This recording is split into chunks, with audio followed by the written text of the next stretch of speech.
compartilhar a tela daqui a pouquinho. Eu vou me apresentar. O meu nome é Adnan. Esse ano eu estou com mais 2 professores aí auxiliando. Os outros 2 anos aí do pré-ENEM eu acabei trabalhando meio que sozinho, então foi bem puxado para mim. Mas esse ano tem mais 2 colegas de profissão, a prof. Terezinha, a prof. Tere Pagotto, e o professor Jordan.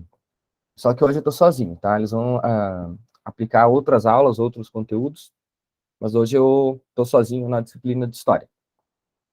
Qualquer dúvida, vocês podem estar ligando o microfone, tá? Faz tempo que eu não uso o Meet, então eu sou professor da rede pública, né? Dou aula aqui no Vidal. Então, qualquer dúvida aí, vocês podem ligar o microfone e fiquem bem à vontade, tá? Posso iniciar, então, a apresentação? Vamos lá, então.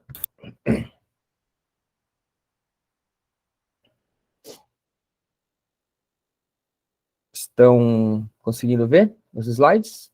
Sim. Beleza, então. Pessoal, então, nossa disciplina de História, tá? A gente tem uma divisão das nossas aulas, tá? Em assuntos, né? Os assuntos da nossa área de conhecimento. Lembrando que lá no dia do Enem, a prova de História, ela faz parte das ciências humanas, né? A disciplina de História. Então, lembrem disso, eu acredito que todo mundo saiba, né, dessa informação, mas hoje sempre é bom lembrar disso, tá? Para a gente começar a falar de história, a gente precisa meio que entender algumas informações lá do Enem, da disciplina de história, tá? Ela tem algumas características, algumas informações importantes aí para vocês irem conhecendo já para se preparar ainda mais para o Enem.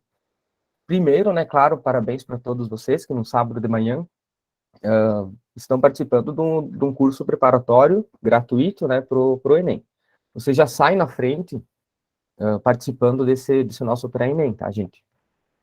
Lá no dia da prova, o que pode cair? Quais são as questões? Qual é a porcentagem de assuntos que pode cair no dia da prova do Enem? Esse gráfico, essas informações que eu estou passando aqui para vocês, elas são de provas passadas, das provas anteriores do Enem, tá? Esses são os assuntos que mais caem lá no dia do Enem da disciplina de História. Então, a idade contemporânea seria o assunto que mais caiu, né, nos últimos anos, lá na prova do Enem.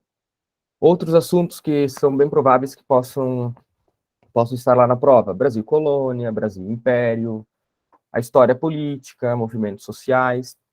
Todos esses assuntos aí a gente vai ver, né, durante o nosso cursinho. Claro que não todos eles comigo, né, mas com os outros professores também.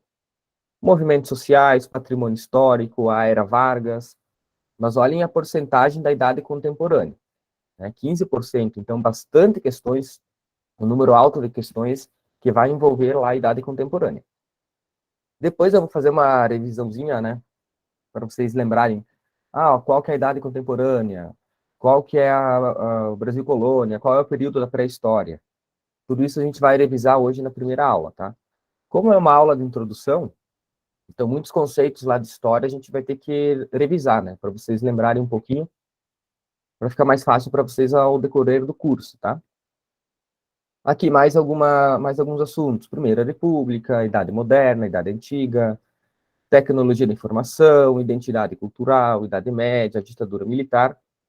Todos esses assuntos aí já caíram nas provas anteriores do Enem, e aqui a porcentagem, né, de cada 10 questões, ou de cada 100 questões no caso, né, quantas que vai ter da ditadura militar. Claro que isso é uma base, né, uma informação das provas anteriores. Esse ano pode ser que tenha questões envolvendo muito mais idade antiga do que idade contemporânea, mas essa é uma porcentagem das provas anteriores, tá? Seguimos. E aí tem algumas dicas, tá, gente, para vocês já ir se preparando lá pro dia da prova, tá? A história, ela não envolve acontecimentos isolados, ela envolve processos históricos. Muitas vezes, e aí eu vou dar o exemplo dessa semana agora que vai começar, dia 7 de setembro, independência do Brasil. Ela foi um acontecimento isolado? Claro que não, né? Teve todo um contexto, um processo histórico por trás desse acontecimento. A gente lembra da data, porque é um feriado, né? Geralmente os feriados a gente lembra mais fácil. Então, a gente lembra lá do dia 7 de setembro. Porém, a gente tem que entender, por exemplo, todo o contexto histórico, todo o processo que envolve este acontecimento. Então, história é isso, tá, gente? São processos e não acontecimentos isolados. Eu sempre brinco com os alunos lá do fundamental, do nono ano. Por exemplo, Hitler, ele não acordou num domingo meio de mau humor e decidiu iniciar uma guerra lá na Europa, né? Teve todo um processo histórico envolvendo isso para que esse acontecimento pudesse ocorrer, então, na história. As palavras e conceitos desconhecidos, a gente tem que entender muito, porque história tem bastante conceito, bastante palavrinhas, que se a gente entender o conceito dessa palavra, a gente mata a questão na hora, tá? Então, muitas palavras, muitos conceitos, às vezes eles são desconhecidos para nós, ou a gente não lembra. Então, sempre é bom dar uma revisada em alguns conceitos, algumas palavrinhas lá que são palavras-chave lá para o dia da prova do Enem. Algumas delas a gente vai ver hoje, tá? Algumas palavrinhas, alguns conceitos que são bem importantes para vocês lembrarem lá no dia da prova. História, gente. História é tempo e espaço. Então, vamos falar do acontecimento da independência do Brasil. Qual é o tempo histórico que aconteceu a independência do Brasil? A gente tem que entender, né? Lá no ensino médio, no fundamental, eu sempre falo que eu não cobro muito datas, para eles decorarem datas e tudo mais. Mas é sempre bom a gente entender qual é o tempo que aconteceu um acontecimento ou um processo histórico. A gente tem que ter essa noção de tempo. E do espaço também, né? Segunda Guerra Mundial. Qual foi o tempo e qual foi o espaço que ocorreu? Então, o tempo, as datas, 1939 a 1945, né? Além de todo o processo que envolveu a Segunda Guerra Mundial. Espaço. Ela ocorreu na América, ela ocorreu na África, na Ásia, em todo o planeta. Então, o espaço também é um conceito importante para a gente entender na disciplina de história, tá? Algumas dicas agora para a prova. Essas que eu passei são da disciplina, tá? Dicas da nossa disciplina. Vou tomar um cafezinho. Quem me conhece aí sabe que não consigo dar aula sem o meu café, tá? Agora, algumas dicas para a prova, no dia lá da prova do Enem. Primeiro, antes da prova, gente, a gente tem uma preparação. Vocês, como eu falei antes, estão de parabéns por essa preparação. Vocês já iniciaram um estudo pro dia do Enem, da prova do Enem. Estudos fora do nosso pré-Enem. Qualquer estudo que seja válido, ele é importante para vocês, tá? Ah, eu estou fazendo pré-Enem popular, mas eu também estou vendo uns videozinhos lá no YouTube de um outro canal que prepara a gente também. Eu faço um cursinho particular. Beleza? Ótimo. Quanto mais preparação, de certa forma, vocês vão estar melhores lá para o dia da prova. Claro que, né, procurem material de qualidade, procurem material com fontes confiáveis também, né, para acabar não confundindo ainda mais vocês, porque a prova de ciências humanas, ela é meio que uma maratona. Às vezes a gente encontra aí questões longas, questões, aqui ó, muita leitura, interpretação. Muitas vezes vocês vão precisar ler duas ou até três vezes a questão, ou um trecho da questão, para começar a entender ela.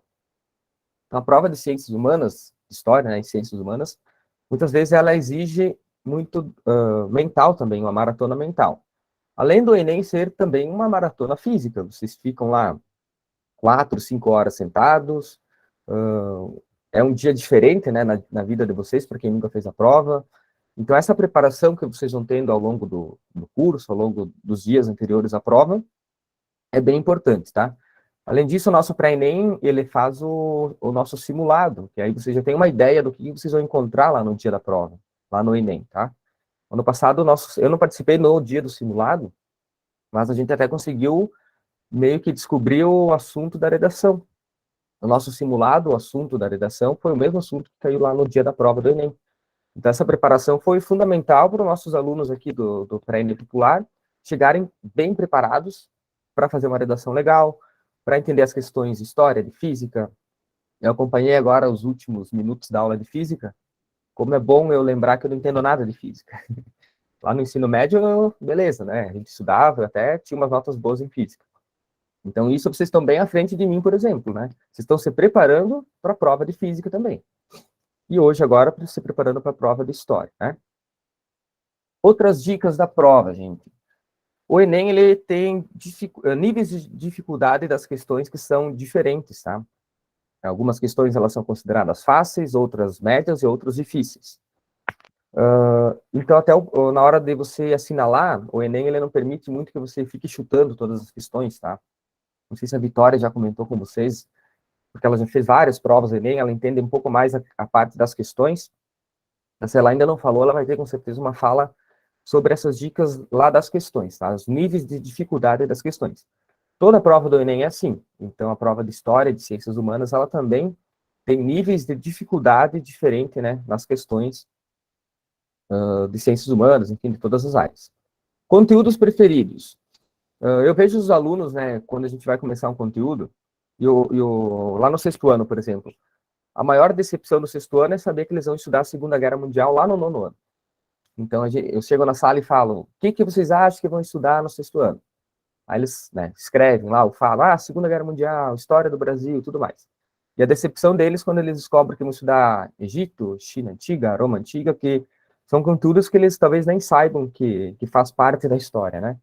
Vocês, no pré-ENEM, também tem que ter essa noção de os conteúdos preferidos de vocês. Eu sei tudo sobre a Segunda Guerra Mundial. Beleza? Então, lá para o estudo, para a preparação do Enem, você vai deixar esse assunto um pouco de lado. Porque como você já tem mais conhecimento, você tem mais facilidade de entender, talvez, esse acontecimento, esse assunto da história, você tem que focar um pouco nos outros conteúdos. Não estudar só os conteúdos que é preferido, né, que você prefere na disciplina de história. Porque lá o Enem não vai ligar se você prefere Segunda Guerra Mundial e você não estuda Egito Antigo. Se você prefere a Grécia Antiga e não quer saber nada de Idade Média, por exemplo. Então, você tem que focar nesses conteúdos que você tem mais dificuldade, tá? E eu também tenho os meus conteúdos preferidos, né? Tanto é que a gente dividiu meio que as aulas de história pela preferência dos professores, tá? Eu vou trabalhar hoje, além da introdução que eu estou falando agora, pré-história e um pouco da história antiguidade, da história antiga. Aí os outros professores vão trabalhar a Idade Média, Idade Moderna, História do Brasil e tudo mais. Se nós, professores, temos os nossos conteúdos preferidos, os alunos também têm. Mas a gente tem que ter essa noção de não focar só no que a gente gosta de história, tá? Eu sei que tem uns assuntos chatos de história, já fui aluno de ensino médio, ensino fundamental. História não era uma matéria que eu gostava muito, tá? E agora eu estou aqui professor de história, né? Então, cuide com esses conteúdos, não ficarem focando só no conteúdo que vocês gostam e esquecer dos outros conteúdos da disciplina de história e de áreas humanas também. No dia da prova, claro, eu falei para vocês, o Enem ele não permite que vocês fiquem chutando questões toda hora. Mas se você entende que uma questão ela está totalmente errada, você já elimina aquela alternativa, não a questão, né? A alternativa da questão, que é uma alternativa menos para você lá ficar pensando ou tentando descobrir, essa palavrinha aqui faz parte desse assunto, esse conceito aqui faz parte da questão. Então, tô com dúvida em algumas alternativas. Elimina aquelas que você sabe que não está correta, tá? É uma forma aí de você até aproveitar o tempo da prova, tá? Eu falei antes 4, 5 horas. Mas eu já trabalhei em algumas provas do Enem, gente. O tempo ele acaba passando, né? A gente não percebe muito, mas a gente fica lá preso numa questão, preso em duas questões, e o tempo vai passando. Lá no final, eu vou dar mais, no final do nosso pré-ENEM, eu vou dar mais dicas, tá, para vocês, referente à prova. Lá no dia, como eu falei, é meio que uma maratona, então quanto melhor vocês estarem preparados para essa maratona física e mental também, melhor para vocês, tá? E claro, uma dica muito importante, né, gente, não virem este meme, não virem esta pessoa. Não seja essa pessoa, né? Cuidado com o horário, cuidado com o local da prova, conheçam bem como que vocês podem chegar no local. É um dia diferente na vida de vocês, tá? O Enem é um dia, muitas vezes, único. E quando eu fiz o Enem, eu fiz uma vez só, né, lá no final do médio. A gente tinha sábado e domingo, então era um fim de semana só. Então, é um fim de semana diferente, é um dia diferente, que vocês têm que estar preparados para esse momento da vida de vocês. Aí não adianta a gente ficar aí 2, 3 meses estudando, alguns de vocês, eu tenho certeza que já estão estudando por mais tempo, né? Pelo que o professor falou, alguns de vocês estão no segundo ano ainda, então vocês já estão um ano antes de terminar o ensino médio e se preparando para as provas do Enem. Não adianta de toda essa preparação para chegar lá no dia e não poder entrar no Enem, né? Na prova do Enem. Então, cuidem, tá, gente, com essa dica, né? Às vezes a gente até brinca. Lá, mais um atrasado do Enem, né? Mas sempre é importante vocês saberem que eu não quero que vocês sejam essa pessoa, tá? Beleza, então algumas dicas, algumas informações, a nossa introdução. E aí uma pergunta para você, gente, em qual parte da história que a gente está vivendo? Qual parte da história, qual período que nós estamos vivendo? A disciplina de história, para nós, professores, historiadores, a gente faz uma divisão, tá? De acontecimentos e de períodos para a gente trabalhar lá na sala de aula, por exemplo. Só que essa divisão, ela é importante também para a gente entender aqueles processos históricos que eu falei uns minutos atrás, tá? Então a gente tem a divisão da nossa história em alguns períodos. E toda divisão, todo período da história tem acontecimentos históricos que marcam essa passagem de um período para o outro, tá? Respondendo à pergunta que eu fiz, qual parte da história, em qual período estamos vivendo, estamos na Idade Contemporânea. A nossa Idade Contemporânea, ela tem início lá na Revolução Francesa, 1789, no século XVIII. Então, desde lá até hoje, estamos vivendo a Idade Contemporânea. Então, Primeira Guerra Mundial, Brasil República, Segunda Guerra Mundial, Guerra Fria, todos esses acontecimentos fazem parte da Idade Contemporânea, tá? Que é o conteúdo que mais cai lá no dia da prova do Enem. Aos outros períodos da história, temos a pré-história, né? Com o surgimento, a evolução do ser humano. E aí a gente marca o surgimento, a inovação da escrita, o uso da escrita pelo ser humano, como o início da Idade Antiga. Aí tem a Idade Média, Idade Moderna, e como eu falei para vocês, a Idade Contemporânea agora, tá? Ah, professor, mas lá na pré-história, quando o ser humano começou a usar a escrita, ele percebeu que ele passou de um período da história para outro? Claro que não, tá, gente? Mesma coisa lá na Revolução Francesa. Quem participou da Revolução Francesa não percebeu, não sabia que naquele momento eles iam passar de um período da história para outro, tá? Tanto é que esses conceitos aí nem existiam, né, muito tempo atrás. São conceitos que a gente usa hoje para dividir e para trabalhar de uma forma mais organizada, né, a história do ser humano. Outra dica, né, claro, vocês devem saber, mas lá no sexto ano também eles ficam muito frustrados quando eles descobrem que a gente não estuda, por exemplo, os dinossauros, a disciplina de história. A gente pode estudar, né, claro, mas eu, por exemplo, não trabalho esse assunto lá no sexto ano. Porque a história a gente começa a estudar ou entender, né, a disciplina de história com a evolução do ser humano. Então, os dinossauros, milhões de anos atrás, antes do ser humano, por isso que a gente não fala lá, por exemplo, no sexto ano sobre dinossauros. Então, história, lembro, espaço, tempo, espaço, né, é tudo que o ser humano faz, tudo que ele deixa para a história num determinado tempo e num determinado espaço também, tá? A gente vai trabalhar mais esses períodos de história até em algumas questões, tá? Para vocês irem lembrando da ordem ou do significado de cada palavra, tá? Muitas pessoas confundem a Idade Moderna com a contemporânea, tá? Alguns ainda falam, a gente está na Idade Moderna, eu acho. Mas não, a gente está na Idade Contemporânea. Será que a gente ainda está na Idade Contemporânea? Isso só a história vai nos dizer. A gente já passou desse período da história ou não. A gente não percebe isso no nosso dia a dia, mas com o tempo, com a história, talvez daqui a alguns anos a gente vai entender que já estamos vivendo em outro período da história. Vamos comparar um pouco lá a Primeira Guerra Mundial, que aconteceu há 100 e poucos anos atrás, com a nossa vida hoje, com a nossa sociedade hoje. Tem muita coisa diferente, tem muita coisa igual. Será que ainda é o mesmo período da história? Isso, daqui a alguns anos, a gente vai descobrir e talvez a gente vai entender que estamos vivendo outra parte da história, outro período. Mas, oficialmente, ainda estamos, né, na Idade Contemporânea. Outra dica, né, sempre bom lembrar, não viemos do macaco, tá, gente? Outra frustração de muitos alunos até do ensino médio, tá? Eu brinco muito nas primeiras aulas de história do ano, eu faço algumas questõezinhas lá no Kahoot para os alunos brincarem e tudo mais, né?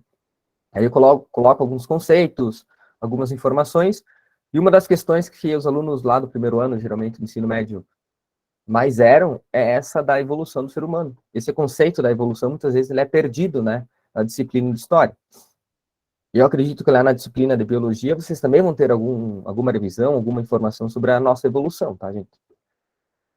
Mas é sempre bom lembrar, né, claro, mamíferos, enfim, primatas, viemos, então, de um ancestral comum, que seria o tal do elo perdido, muitas vezes ele é identificado como esse conceito, tá? E aí, os outros primatas, eles vão parando a evolução deles. Então, o gorila, essa aqui seria a árvore da evolução, né? O chimpanzé, aí algumas outras espécies de seres humanos, né, que já existiram. Hoje temos no mundo só Homo sapiens, tá? Sempre é bom lembrar. O homem moderno, enfim, o homem que sabe de tudo, somos todos Homo sapiens, tá? Nossa evolução, ela continuou, e de alguns primatas, ela meio que estagnou, ela parou, tá? Então, sempre é bom lembrar. Essa aqui é uma imagem, a gente vê muito, né? Tem até pessoas que têm essa tatuagem, enfim, mas é um desenho, né, bem enganoso para a gente usar na disciplina de história, tá?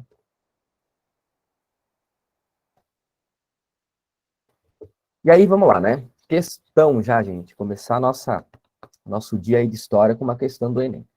Essa questão, ela foi considerada uma questão fácil, tá?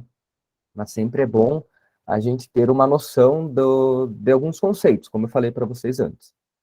Enquanto eu vou lendo a questão, aí, se alguém quiser já no chat aí, tentar chutar ou, né, responder qual é a alternativa correta, depois eu vou passar a resposta para vocês, tá? Vamos lá. Os nossos ancestrais dedicavam-se à caça, pesca e coleta de frutas e vegetais, garantindo sua subsistência, porque ainda não conheciam as práticas de agricultura e pecuária. Vamos dar uma pausa aqui. Então, nessa primeira parte da questão, ela nos informa que esse período que a gente está falando da questão, as pessoas ainda, os seres humanos, não conheciam agricultura e pecuária. Para se alimentar, eles caçavam, pescavam e coletavam frutas e vegetais da natureza. Se eles não têm agricultura, então a gente pode ter uma noção que eles também não têm local próprio para viver. Tá? Se você pensa o seguinte, estou lá no espaço da floresta, estou no espaço e estou caçando, estou coletando frutas e vegetais, e eu não estou plantando, eu não estou criando outros animais, o que vai acontecer? Esse alimento ele vai acabar sendo escasso, vai acabar esse alimento, essa oferta de alimento aí. O ser humano precisa de comida para sobreviver, né? Precisa de água, precisa de comida. Se eu estou no espaço e não tenho mais comida, eu vou sair daí. Eu vou para outro local em busca de caça, pesca e coleta de frutos, tá? Então, ó, como um conceito deles não conhecerem a agricultura, já também a gente consegue descobrir que eles não têm local fixo. Uma vez esgotados os alimentos, viam-se obrigados a transferir o acampamento para outro lugar. Então, como eu falei para vocês. Esse texto refere-se ao movimento migratório denominado. E aí temos algumas informações aqui, algumas alternativas, que inclusive vocês vão estudar lá em geografia também alguns desses conceitos aí. Deixa eu ver se alguém respondeu aí. Ih, acabei dando a resposta aqui, mas tudo bem. Vamos ver, alguém acabou respondendo. Letra B, né? Nomadismo, muito bem, gente. É o nomadismo, tá, gente? Ao contrário do sedentarismo, tá? Vamos voltar lá. A pessoa nômade, a característica dela é sempre estar se deslocando de um lugar para o outro, tá? Então, o nômade tem essa característica. O sedentarismo, não. O homem sedentário é como nós, né? Nós somos, de certa forma, sedentários. Temos um local fixo, não precisamos estar sempre se movimentando em busca de caça, de pesca e coleta de frutos. O sedentarismo, ele inicia com a prática da agricultura, que a gente vai estudar daqui a pouco, tá? Quando o ser humano, né, a evolução do ser humano, ele percebe que, ao invés de ficar caçando animais todo dia, eu posso pegar dois animais, um macho e uma fêmea, colocar uma cerca e deixar eles procriarem. Eu vou ter mais animais para eu consumir depois. Ao invés de eu ir todo dia coletar fruta, vegetal lá em meio à natureza, eu posso pegar uma sementinha, plantar aqui perto de casa, cuidar dessa planta para eu ter alimento aí durante todo o ano. Então faz parte, né, da evolução do ser humano essa mudança da caça, da pesca para agricultura e pecuária, tá bom? E aí a pré-história, gente. Pré-história, a gente acaba dividindo ela em dois períodos, tá? Maiores de tempo, que é o Paleolítico e o... Cadê o Neolítico? Depois eu vou chegar no Neolítico, tá? Paleolítico seria uma tradução meia mais fácil de vocês entenderem, tá? Velha Idade da Pedra, ou Idade da Pedra Lascada, tá? O ser humano, ele era caçador, ele era coletor e ele era nômade, como a gente viu na questão anterior, tá? O ser humano geralmente se abrigava nas cavernas, tá? Algumas outras formas de acampamento, com pedaços de galho, de madeira, de couro de animal, passava alguns dias aí e saiu. Com esse nomadismo, o ser humano ele consegue conquistar todo o nosso planeta também. Então, ele vai estar sempre em movimento, tá? E lá no conteúdo de história do Brasil, a gente vai também entender como que o ser humano chega na América. Mas é através do nomadismo, sempre em movimento, sempre em busca de alimento, de caça, de pesca, de agricultura e de uma proteção também, tá? A pré-história, ela tem algumas informações bem importantes, alguns conceitos bem importantes para vocês lembrarem, tá?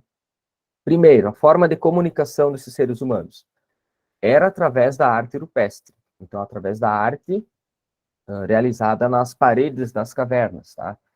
Pelo que eu vi, vocês já tiveram aula de arte com a prof. Denise, não sei se ela trabalhou com vocês esses conceitos de arte rupestre, tá?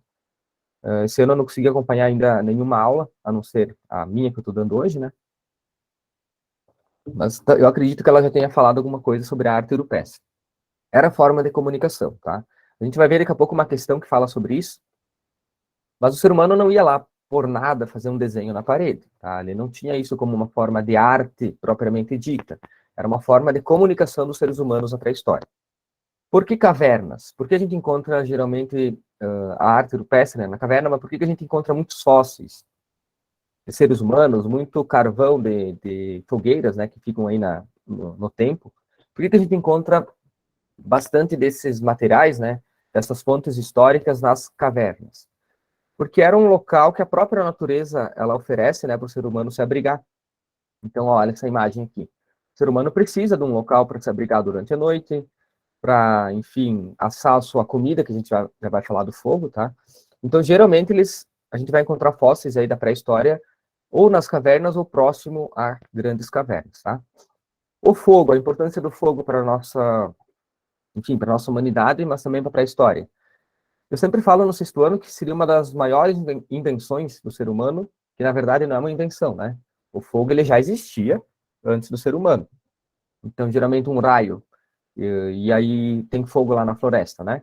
O ser humano ele ia lá, pegava um galho e tentava ir passando fogo de um galho para um outro, de um pedaço de madeira para outro. Quando o ser humano consegue produzir, né, consegue ter o domínio do fogo, aí dá uma evolução muito gigantesca na nossa humanidade, tá? A gente consegue se proteger, a gente consegue se esquentar em dias de frio, a gente consegue superar o nosso principal medo, que todo mundo até hoje tem esse medo, que é um dos primeiros medos do ser humano, que é a escuridão. Então a gente consegue iluminar, né, o período da noite, afugentar animais perigosos aí que podem vir pegar a comida, né, desses seres humanos na pré-história, ou até mesmo atacar para se alimentar, né? E a gente consegue principalmente assar, né, cozinhar os nossos alimentos. Aí tem toda a evolução do nosso crânio, do nosso cérebro, através dos alimentos que os seres humanos começaram a comer cozidos e não mais crus, tá? Nossa mandíbula diminui, nosso cérebro aumenta. E aqui temos um exemplo de arte moderna, tá, gente? Esse desenho aqui é encontrado no Brasil.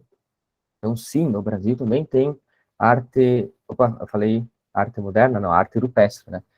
No Brasil também temos arte rupestre. Olhando aqui, gente, essa imagem, ela não tem nenhuma letra do nosso alfabeto, por exemplo, né? Então, o ser humano ele ainda não tinha o domínio da escrita. São desenhos, são figuras que representam alguma coisa. Então, eu falei para vocês antes, eles não iam lá do nada e faziam desenhos nas paredes das cavernas, tá? Eles tinham algum motivo para se comunicar de alguma forma com outros seres humanos. E com essa imagem, tem uma questão também do Enem, tá, gente? Eu só dividi, né, a imagem e a questão para não ficar a letra muito pequena aí, tá? Então, a pintura rupestre acima, então aquela que a gente viu agora, ela é considerada um patrimônio cultural brasileiro.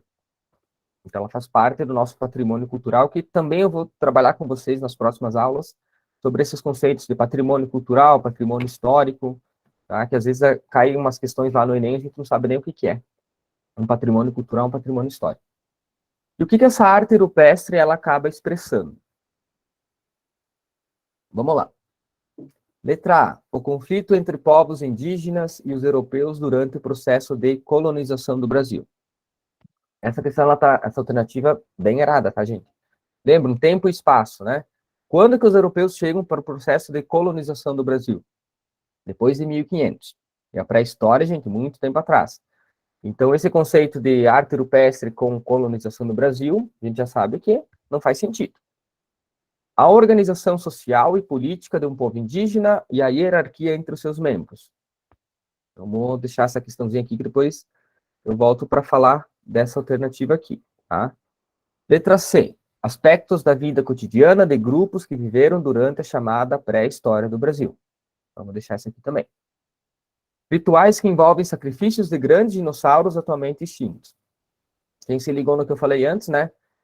Ser humano e dinossauro, gente, milhões de anos de separação, né? Entre a extinção dos dinossauros e a própria evolução do ser humano. Então, também, totalmente errado a letra D. Letra E, a constante guerra entre diferentes grupos pali-índios da América durante o período colonial. Período colonial, gente, tá? Nada a ver com a arte rupestre. Então, a letra E também não é. Sobrou a letra C e a letra B.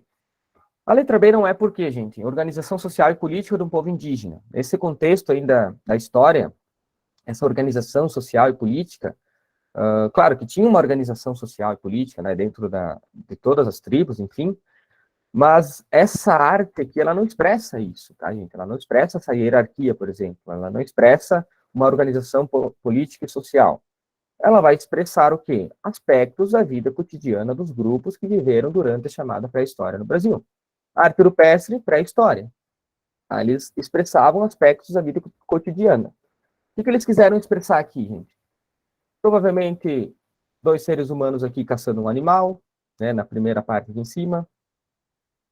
Aqui, um animal maior, um animal menor, pode ser o filhote, né, e a mãe, enfim.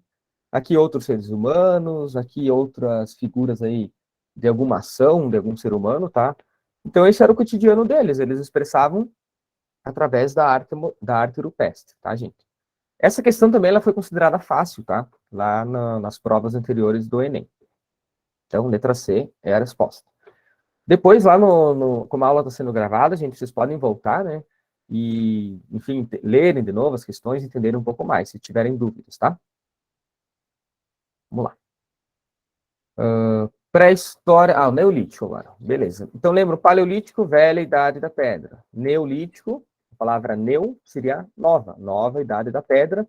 Nesse período, o ser humano ele para de bater uma pedra na outra, para fazer pedra lascada, e ele começa a esfregar, lixar uma pedra na outra. Então, a pedra ela é polida. Com pedra polida, as ferramentas são mais evoluídas, mais fortes, mais afiadas, e a vida do ser humano ela acaba sendo facilitada, né, com essas ferramentas. O ser humano deixa de ser caçador e passa a ser pastor, então ele cria animais, né, na sua propriedade, enfim, na sua vila, perto da sua moradia. Ele para de caçar e coletar, ele começa a plantar, então ele se torna agricultor, e ele começa a ficar fixo em um determinado espaço, então ele se torna sedentário. Lá no final, no período mais final do Neolítico, eles acabam utilizando também os metais. Então, pensa uma ferramenta de pedra e uma de metal. A de metal ela vai ser mais forte, ela vai durar mais, ela vai ser mais eficiente no trabalho da agricultura. Com isso, temos a Revolução Agrícola, tá? Novos alimentos, alimentos mais nutritivos, a troca de alimentos entre uma vila, entre uma tribo e outra, começam a ocorrer também, tá? Então, o ser humano tem mais alimento, tem alimento mais nutritivo, de maior qualidade, e durante o ano todo. A vida da pessoa também começa a mudar, ela começa a viver mais, ter mais filhos, e a população do nosso planeta começa a aumentar cada vez mais, tá? Então, aqui, ó, aumento da população.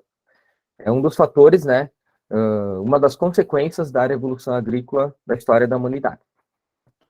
Nesse período, algumas civilizações, algumas cidades começam a crescer, algumas civilizações também começam a ter alguns conceitos de religião, de divisão social, de política, de comércio, e aí surgem, né, as primeiras formas de leis e códigos de conduta também. Toda cidade, toda vila, até a nossa casa, enfim, o nosso condomínio, ele tem leis e códigos de conduta. Então, imagina uma sociedade que está crescendo, uma vila que está crescendo, precisa ter, né, um código de conduta, às vezes pode ser falado, né, na palavra, muitas vezes ele era escrito, tá, para a organização social. Então, também começa surge a escrita na evolução do ser humano, tá. O conceito de religião ele é bem interessante, tá, na pré-história. O ser humano, ele sempre teve essa fascinação por religião, por alguma divindade, por alguma coisa externa, né, das pessoas aqui no planeta Terra. Muitas civilizações, muitos povos, enfim, da pré-história ou da história antiga, olhavam, por exemplo, a Lua como um deus, ou o Sol. Muitas civilizações faziam orações todo final do dia, quando o Sol estava se pondo, quando ele estava indo embora. Porque eles acreditavam, eles tinham a noção de que se não fizessem uma oração, no outro dia o Sol não retornaria. Então, essa questão da religião, ela sempre esteve presente, né, na vida do ser humano. As primeiras civilizações que vão cultuar deuses ou vão ter crenças, a grande maioria delas, né, ou quase todas elas, elas vão ser politeístas. Eu vou trabalhar depois o conceito de politeísmo, ateísmo e monoteísmo, tá? Mais uma questão, gente. Vamos lá, que hoje tem bastante questões para a gente trabalhar. Qualquer dúvida, está muito rápido, tá, gente? Hoje é a primeira aula, então, se estiver muito cansativo, muito rápido, vocês podem aí ligar o microfone e falar, tá, gente? Essa questão, ela não é do Enem, tá? Ela é da Universidade Federal do Rio Grande do Sul. Mas é uma questão que eu separei para a gente estudar um pouco, porque ela é bem interessante, tá? Então, foi um fator decisivo para a sobrevivência dos povos do período neolítico.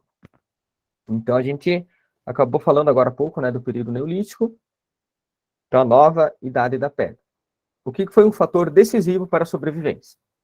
Questão bem curta, bem simples, tá, para a gente entender. Revolução urbana e formação de governos tecnocráticos. Ainda não tínhamos o conceito de urbanização, tá? Lá na pré-história.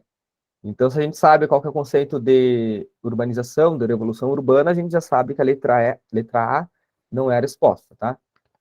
A utilização de metais como o ferro e o cobre. Vamos separar isso aqui, tá, gente? Essa alternativa aqui.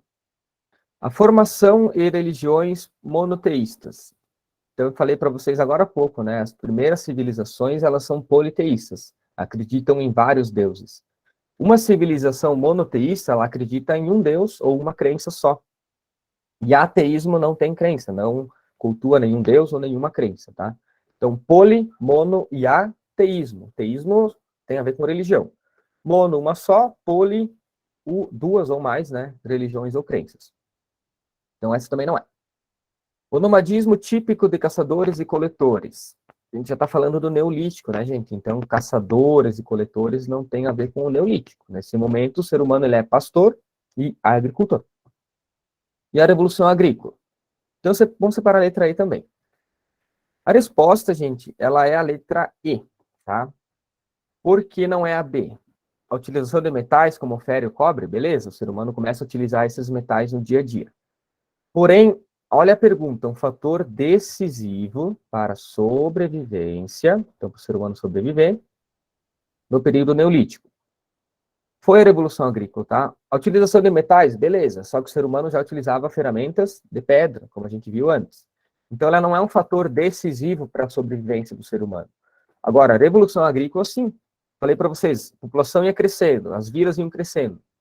As pessoas precisavam de alimentos mais nutritivos, de maior quantidade de alimentos também durante todo o ano, para as pessoas conseguirem ter alimento para sobreviver, tá? Então, a resposta é a Revolução Agrícola por causa do fator decisivo para a sobrevivência dos povos neolíticos, tá bom? E aí a gente chega no conceito de história antiga, tá, gente? Então, eu vou começar hoje a falar da história antiga, tá? Não vai dar tempo de falar todo o conteúdo de história antiga, mas vai ter uma boa noção aí de alguns conceitos, de alguns períodos da história antiga, tá? Primeiro, gente, nesse período da história, nós temos um conceito que é a civilização. Então, a gente tem a civilização presente na história antiga, tá? Mas o que é civilização? Então, civilização tem, né, se a gente digitar lá no Google, a gente vai encontrar enfim, um significado dessa palavra. Só que é um conceito complexo, tá, gente? A civilização é um conceito bem complexo. Vocês vão ver esse conceito, talvez, em geografia, filosofia, sociologia, em todas as áreas das ciências humanas, tá? Ele é um conceito um pouco complexo da gente entender.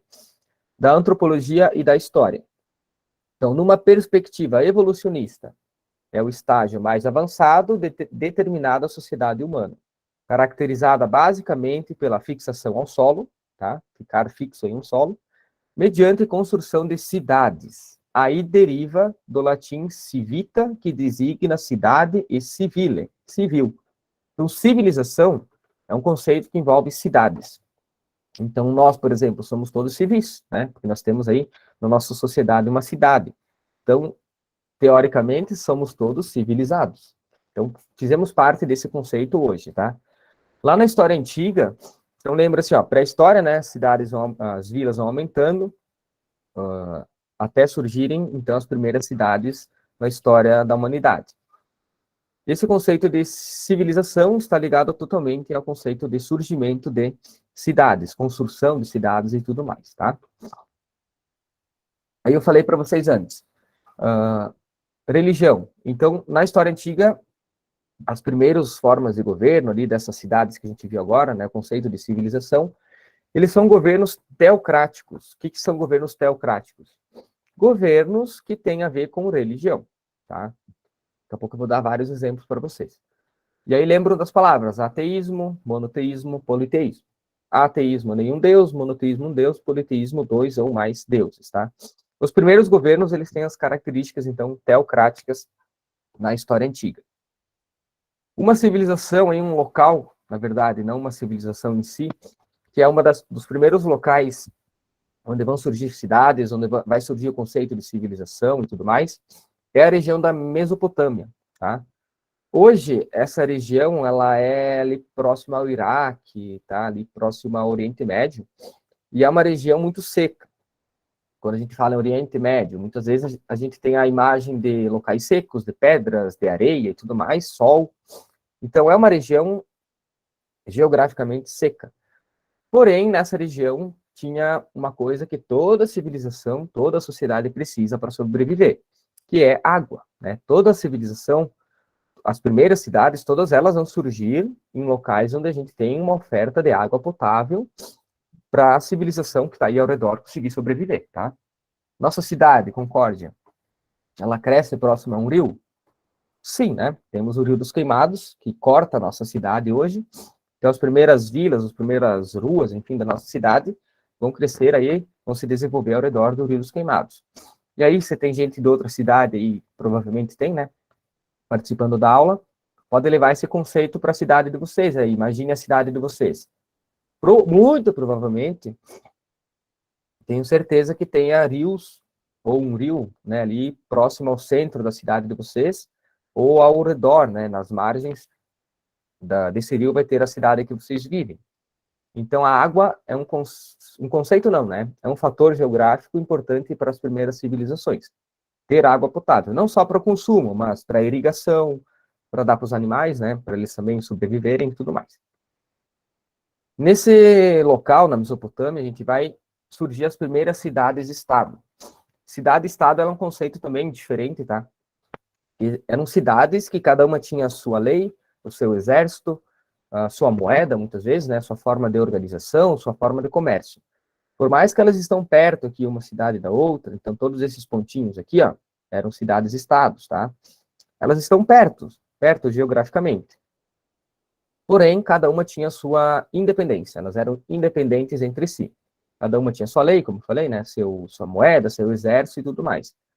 Muitas vezes essas cidades elas estavam em guerra, muitas vezes elas estavam aliadas. Então depende do contexto histórico, né? Como eu falei antes, se a cidade ela vai estar aliada ou vai estar inimiga da outra cidade-estado. E toda cidade ela vai precisar ter um líder, né? Nesse período da história a gente tem a figura do rei como sendo os primeiros líderes, né, de algumas sociedades. O que significa a palavra Mesopotâmia? Terra entre rios. Então lembram da água potável que eu falei aqui? Qual é a fonte dessa água potável lá na Mesopotâmia? Dois grandes rios, o rio Tigre e o rio Eufrates. Então, olhem geograficamente aqui, ó, rio Tigre e o rio Eufrates. A Mesopotâmia ela vai se desenvolver nessa região da Mesopotâmia, bem no meio desses dois rios. Então, terra entre rios. É uma faixa de terra no meio de dois rios, tá? Como eu falei a religião antes, nesse momento, então, até alguns templos religiosos começam a ser construídos também, tá? Ah, um templo religioso hoje, professor? Uma igreja, né? Aí, lembram da religião de vocês? ela não deixa de ser um templo que vocês vão lá e cultuam, fazem as orações, independente da religião de cada um, e é um conceito também que vem lá da história antiga, tá? As pessoas construir locais aí para fazer uma oração, para cultuar um Deus, para fazer pedido, para fazer agradecimentos e tudo mais. Opa, acabei passando. E aí, nessa região da Mesopotâmia, gente, passaram vários povos e vários impérios, tá? É uma região, a Mesopotâmia, não é uma sociedade em si. Então, aqui passaram os acádios, os sumérios, os amoritas, durante os períodos da história. Muitas disputas ocorreram, tá, nessa região, muito pela oferta de água, né, ser uma região fértil para agricultura, para criação de animais. Então, teve vários povos aí de olho nessa região da Mesopotâmia, tá? Egito Antigo, informações aí relevantes, né, para a prova do Enem. Acho que o Egito Antigo também é um dos assuntos aí que mais despertam curiosidades. No sexto ano, quando a gente começa, ou lá no primeiro ano do médio, quando a gente começa a falar do Egito Antigo, dá para ver os olhinhos brilhando, né, dos alunos. Porque a gente tem muita fonte histórica do Egito Antigo, diferente da região da Mesopotâmia. A gente muitas vezes nem conhece fontes históricas dessa região. Agora, o Egito, a gente tem várias fontes históricas aí que a gente conhece, que a gente lembra. Falou Egito Antigo, a gente lembra pirâmides, por exemplo. A gente lembra faraós, que era o líder, né? Lembro da figura do rei aqui, agora lá no Egito Antigo vai ser o faraó. O faraó, gente, nesse momento da história aqui do Egito Antigo, ele é uma figura totalmente religiosa, tá? Ele era visto como representante dos deuses lá na região do Egito Antigo. Então, a figura do faraó é presente também pela questão da religião lá no Egito Antigo. O Egito Antigo, ele surge do nada lá no meio do deserto? Claro que não, né? Fonte de água, lembram? Água potável. Nesse caso aqui, o Rio Nilo. O Rio Nilo, que é um dos maiores rios do nosso planeta, é o berço da civilização egípcia. Sem o Rio Nilo, não existiria Egito Antigo, tá? Uma característica interessante do Egito Antigo é que a pirâmide social aqui, ó, do Egito Antigo, faraó, nobre, sacerdotes, soldados, escribas, eram pessoas que sabiam ler e escrever, né, ensinavam outras pessoas, comerciantes, artesãos, camponeses e escravos. Não existia uma mobilidade social, ou se existia, era uma mobilidade pouco perceptível na sociedade. O que é uma mobilidade social? Se você nascesse de uma família de comerciante, muito provavelmente você viveria a sua vida como comerciante, tá? Se você nasceria ou nascia de uma família de soldados, muito provavelmente sua vida ia ser de soldado também. Faraó, nobres, a mesma coisa, tá? A mesma informação. Camponeses também, se você nascesse de uma família de camponês, provavelmente a sua vida ia ser de camponês também. Não existia essa mobilidade de você ser camponês, ou existia pouco, né? Você ser camponês e você depois ir para o artesanato, por exemplo. Ou você ser artesão e querer fazer parte do exército. Essa mobilidade ela era muito pouco perceptível, tá? Muitas vezes ela não ocorria dentro da sociedade egípcia na Idade Antiga, tá? Pirâmides, gente. Gente, é legal pirâmide e tudo mais, mas por que existem pirâmides?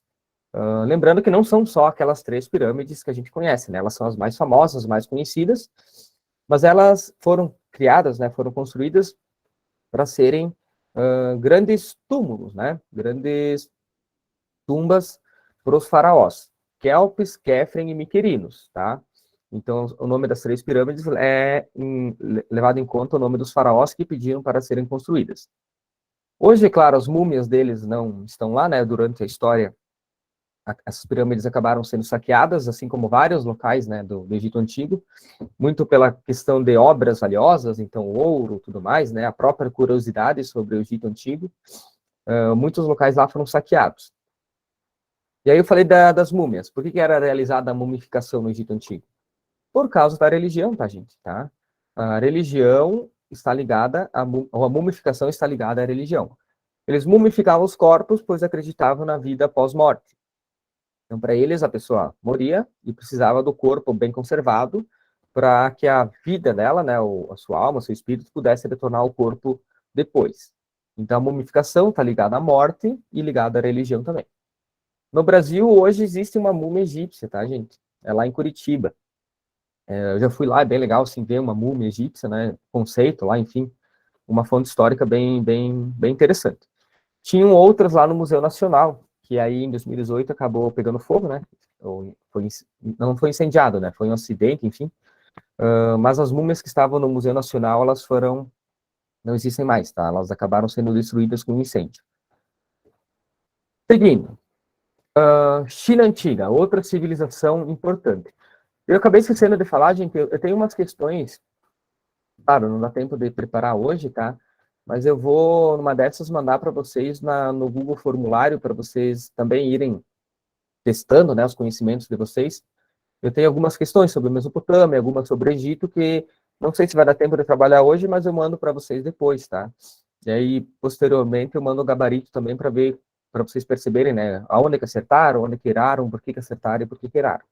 Como a gente tem um tempo, às vezes, muito curto, não dá para a gente ficar, né, trabalhando questão de todos os assuntos. Mas eu tenho um material pronto aí que eu posso depois mandar para vocês, tá?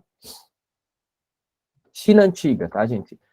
China Antiga, ela, muitas vezes, ela é esquecida, né? Lá no sexto ano, quando a gente estuda, né, a China Antiga, ou lá no ensino médio. Porém, ela é uma civilização que tem muitos conceitos, tá? Que a gente acaba, muitas vezes, não entendendo ou não lembrando o significado desses conceitos. Ah, esses conceitos fazem parte só da China antiga? Claro que não, tá, gente? Eles fazem parte de outras civilizações, outros momentos da história da humanidade. Mas você lembrando desse conceito lá na China antiga, você pode usar, né, em outro assunto da história. Primeiro, a China antiga, ela tinha dinastias. Então, a organização social da China antiga, ela era em forma de dinastia. O que é uma dinastia? Processo de sucessão ao trono de reis e soberanos de uma mesma família. Então, uma dinastia é uma família no poder. Quando troca essa família no poder, troca a dinastia também, tá? E a China, ela teve várias dinastias ao longo da sua história, tá? Então, são famílias que vão estar lá no poder numa sequência hierárquica. Então, hierarquia tem a ver com poder. Quem está acima, quem está abaixo, né, na pirâmide social ou na divisão social. Hereditária ou não, o que é hereditária? Você ter um herdeiro. Então, o rei morre.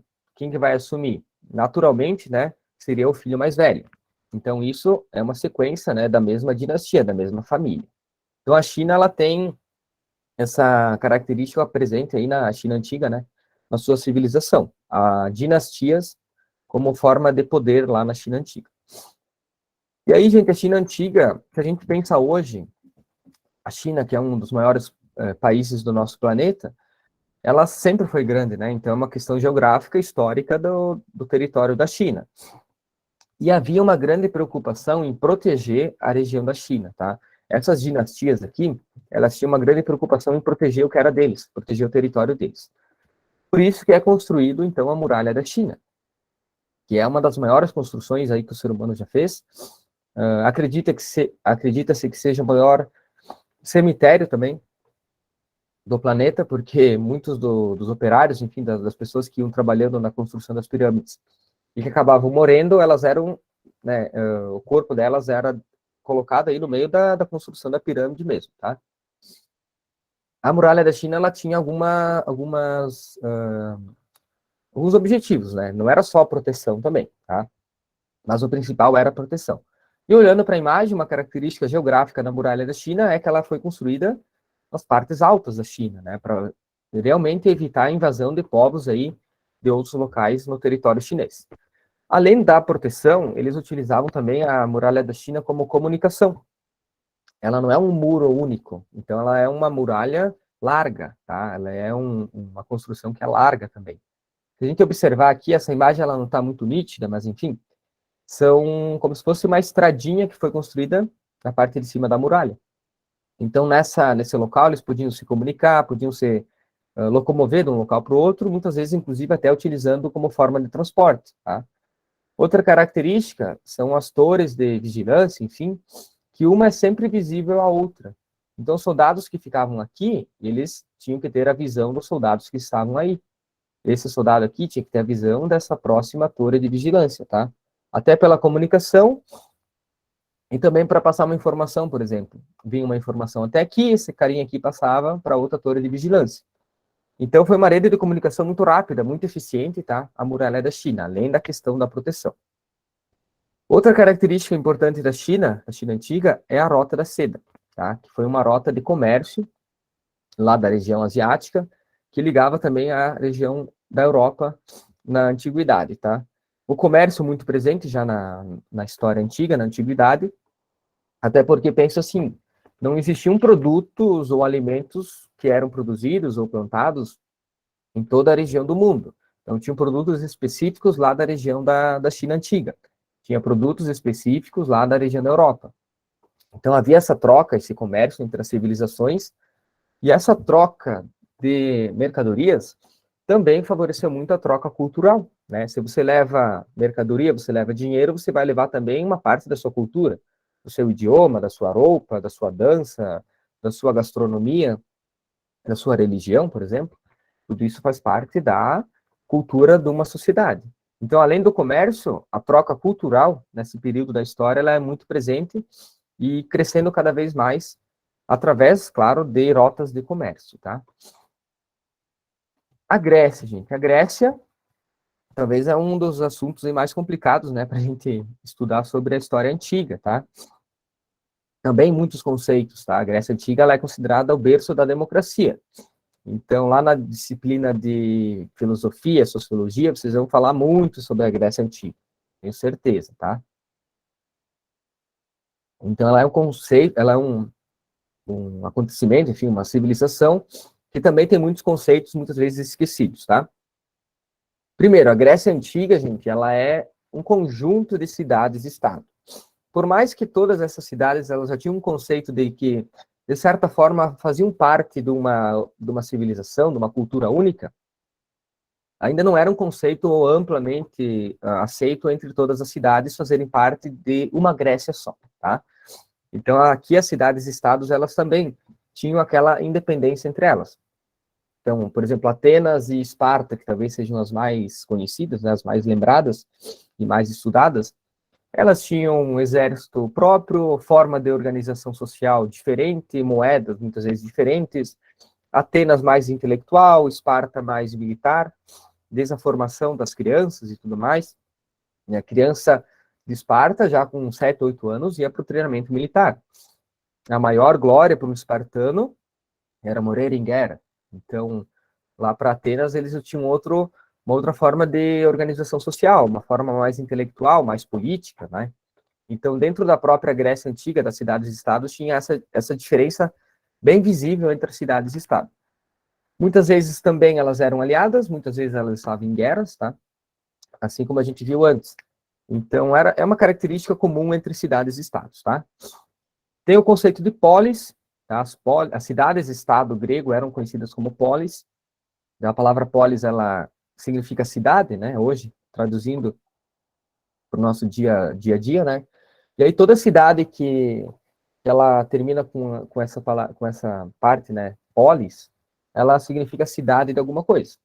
Por exemplo, Petrópolis, né? Seria uma homenagem a Dom Pedro, cidade de Dom Pedro. Florianópolis, a nossa capital, tem a ver com o Floriano Peixoto, que foi um presidente brasileiro, tá? Então, Polis está presente, né, em muito nome de muitas cidades aqui da nossa região, enfim, do nosso país. Como eu falei, ela é considerada o berço da democracia, tá? O conceito de democracia a gente vai trabalhar daqui uns dias mais específico, tá? Mas a Grécia Antiga seria a primeira civilização aí, uma das primeiras a ter a democracia.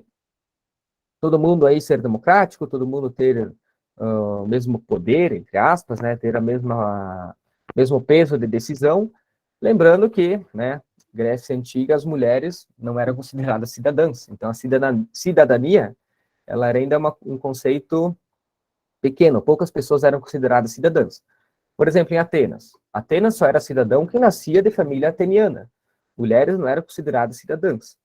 Então, o conceito de democracia, beleza, é legal. Porém, se a gente for ver bem nas entrelinhas da democracia, muitas das pessoas, uma grande parte das pessoas não tinha esse poder democrático na prática lá na Grécia Antiga, tá? Mas mesmo assim ela é considerada o berço da democracia. É marcada pela religião politeísta, tá? Então, os deuses gregos, então, tinha o deus da água, o deus do mar, o deus do vinho, o deus da beleza, enfim. Cada característica social aí, geralmente, ela era definida por um deus lá na Grécia Antiga, tá? Até a cidade de Atenas, em homenagem a Atena, que seria a deusa da sabedoria, tá? Muito presente, então, o politeísmo na Grécia Antiga. Até hoje a gente encontra lá estátuas, enfim, monumentos e toda a religião e toda a parte da mitologia grega, né, que também é uma questão bem curiosa para muitos alunos e tudo mais, e está presente também na nossa cultura, né, cultura pop hoje em dia, filmes, séries, tudo mais, ainda envolve muito da cultura da religião politeísta da Grécia. A cultura e a política também, né, cultura grega bem diferente, de certa forma, né, bem específica em alguns pontos. A roupa, a gente lembra, às vezes, muitas vezes, da roupa dos gregos antigos, a própria política, né, uma civilização extremamente política, a Grécia Antiga. Então, há vários conceitos ali que a gente acabou falando da Grécia Antiga, tá? E aí temos uma questãozinha aqui sobre Grécia Antiga, vamos lá. Cidades-estado, beleza. A soberania dos cidadãos dotados de plenos direitos era imprescindível para a existência da cidade-estado. Então, temos aqui um conceito, cidade-estado. Segundo os regimes políticos, a proporção desses cidadãos em relação à população total dos homens livres podia variar muito, sendo bastante pequena nas aristocracias e oligarquias e maior nas democracias. Meu Deus, vamos lá. Aristocracia, oligarquia e democracia. 3 palavras aí um pouco complexas, né? Muitas vezes a gente não sabe o conceito delas. Mas vamos lá que eu separei o que significa cada uma delas. A aristocracia é um conceito onde a sociedade ela acredita que exista pessoas, vamos usar a palavra melhores, tá? Pessoas melhores do que outras. Então, uma civilização aristocrática, ela acredita-se que existem, então, pessoas melhores do que outra e essas pessoas melhores deveriam estar no poder, tá? Oligarquia é um conceito que o poder está na mão de poucas pessoas. Então, pode ser um grupo político, pode ser uma família, pode ser uma profissão que está lá no poder, né, e tudo mais, é poucas pessoas. O Brasil ele teve um momento de oligarquia no poder, que é lá na época da República Velha, no coronelismo, quando os grandes coronéis, grandes fazendeiros, concentravam o poder nas mãos deles, né? Então era o poder na mão de poucas pessoas. E a democracia, então, o poder nas mãos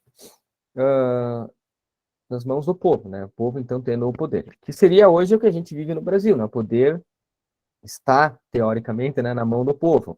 A gente percebe isso na eleição. A gente vai lá, vota, quem que ganha as eleições? Aquela pessoa que tiver o maior número de votos. Então, o povo decidiu, na grande maioria, escolher um representante lá para o país, para o estado, para o nosso município. Tá? Então, o conceito de democracia é o poder nas mãos do povo. Sabendo disso, voltamos aí para a questão, vamos ler de novo a questão, né? Agora a gente já sabe os conceitos para entender melhor.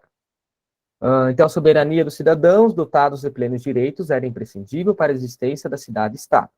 Segundo os regimes políticos, a proporção desses cidadãos em relação à população total dos homens podia variar muito, sendo bastante pequenas nas aristocracias e oligarquias e maior nas democracias. Então, os cidadãos, a proporção ela era menor onde tinha aristocracia e oligarquia, né, teoricamente, porque o poder está concentrado aí em poucas pessoas, e a cidadania estava presente em maior parte na democracia, onde o povo tinha o poder nas suas mãos. Então, nessas cidades-estado da Antiguidade Clássica, a proporção de cidadãos descrita no texto é explicada pela adoção do seguinte critério para a participação política. E aí, gente, a gente tem que entender quem que participava da política na Grécia Antiga. Como que uma pessoa ela era considerada cidadã? Além de, né, a questão da mulher. Tinha muito a ver com o poder financeiro das pessoas, tá? Então, como que as pessoas tinham poder financeiro numa época da história antiga? Então, nós vamos entender agora as alternativas. Controle de terra, liberdade de culto, igualdade de gênero, exclusão dos militares ou exigência da alfabetização. Então, ó, eu falei para vocês que a participação política ela estava ligada a questões de poder, né, de poder aquisitivo. Qual dessas 5 alternativas aqui ela expressa de uma melhor forma o poder aquisitivo das pessoas? Será que a liberdade de culto tem a ver com isso? Será que a igualdade de gênero tem a ver com isso? Será que a exclusão dos militares tem a ver com isso? Será que a exigência da alfabetização tem a ver com isso? Ou será que o controle de terra tem a ver com isso? E qual dessas afirmativas aí a gente consegue perceber uma participação política relacionando ao poder aquisitivo das pessoas da Grécia Antiga? É o controle da terra, tá, gente? Então, o controle de terra, antigamente, até hoje, né, gente, o controle de terra ele tem a ver com o poder financeiro, poder aquisitivo. E lá na Grécia Antiga, os cidadãos, muitas vezes, eles eram definidos por famílias ricas, né? Então, lembro, era excluído as mulheres. Os homens, geralmente eram homens com poder aquisitivo, homens ricos que faziam parte da democracia grega, tá? Da cidadania grega da antiguidade. Essa questão, gente, ela é considerada difícil, tá? Ela é considerada um pouco complexa, né? Bem complexa, na verdade, tá? E essa parte do controle de terra eu separei para vocês, porque até hoje, né, o controle de terra é uma forma de você, né, ter poder aquisitivo, ter poder muitas vezes político, social, com o controle da terra. Eu sempre brinco com os meus alunos, vai comprar um terreno numa cidade e ver qual que é o valor, né? Então, a posse de terra, o controle de terras, até hoje ele está presente na nossa sociedade como uma forma de poder financeiro, poder muitas vezes social e muitas vezes também poder político, tá? É um conceito lá da história antiga, da Grécia Antiga, mas está presente até os dias de hoje também. Beleza, gente, faltam aí 10 minutinhos. Eu não vou iniciar a Roma Antiga, tá, agora, eu vou deixar para segunda-feira, que é a nossa próxima aula, porque não vai dar tempo de eu começar agora e terminar, tá? E aí vai acabar dando mais dúvidas para vocês. Se alguém quiser dar uma pesquisadinha até segunda, ou dar uma revisada, existe uma lenda, né, da origem da Roma Antiga, que a gente até vai conversar um pouco segunda-feira sobre isso. Aí entra a questão, o que, que é verdade e o que, que não é? O que, que a gente pode usar em história como lenda, como mitologia e como fatos historicamente comprovados, tá? A gente nunca pode eliminar lendas, mitologia, enfim, histórias aí que não são comprovadas, né, historicamente, porque faz parte da cultura, tá? Faz parte da cultura daquela civilização ou de um povo, de uma vila, enfim, de uma tribo indígena, por exemplo. A gente não pode ignorar isso porque faz parte da cultura. Mas também não significa que a gente tem que levar isso como um acontecimento histórico, né? Porque até né, se não é comprovado, a gente muitas vezes nem pode utilizar em sala de aula e tudo mais. Mas a gente não pode excluir isso da disciplina de história, tá? Porque é uma questão cultural. História, ciências humanas envolve muitas questões culturais, muitas questões, muitas vezes, de lenda, de histórias, como eu falei para vocês, e até de mitologia. Própria Grécia Antiga, né? Deuses gregos existiram? Não existiram? A gente pode cultuar? A gente não pode? Né? A gente não pode ter essa noção e afirmar sim ou não, mas a gente tem que entender a importância dessa mitologia na sociedade grega. Mesma coisa da Roma antiga. A gente tem que entender a importância dessa lenda para a civilização antiga, tá? Mesmo que não é comprovado historicamente, enfim, cientificamente também, né? Mas é importante a gente entender a importância dessas lendas, dessas mitologias, muitas vezes, né? Na história das sociedades, tá? De questões também, não vou trabalhar mais nenhuma com vocês. Deixa eu só voltar aqui, parar de compartilhar para a gente conversar um pouco, tá? Enfim. Tem a lista de presença ali, tá? Não esqueçam de preencher. Eu não sei se o pessoal vai fornecer uma avaliação da aula, talvez, para a gente ter um feedback depois, tá? Como foi a minha primeira aula com vocês, tá? Não sei se alguns alunos aí estavam o ano passado no nosso pré-ENEM. Espero que tenha sido uma aula, vi aí que alguns estavam. Espero que foi uma aula produtiva, tá? Eu sei que é bastante conteúdo, tá? História, gente, é bastante material, tá? Para a gente falar aí em uma hora e pouco. Mas, vamos melhorando o que dá para melhorar e tudo mais. Segunda-feira a gente tem uma aula marcada, tá? Eu não lembro o horário agora, se é a primeira ou a segunda aula da segunda-feira. a gente vai dar continuidade ao assunto, tá? Vou tentar me organizar e participar de algumas outras aulas, também das ciências humanas, tá? Ano passado eu consegui participar com a prof. Denise, e uma aula eu participei com a prof. Liamara, que foi minha prof ali do IF, né? Foi muito legal participar da aula com ela, uma prof incrível, né? Muita saudade dela. Vou ver se eu consigo participar, né, das aulas. De geografia também eu participei no passado. É sempre bom, né, ter uma visão diferente ali da área das humanas, que a gente pode sempre agregar, né, durante as explicações, durante o conteúdo, né, que a gente estuda.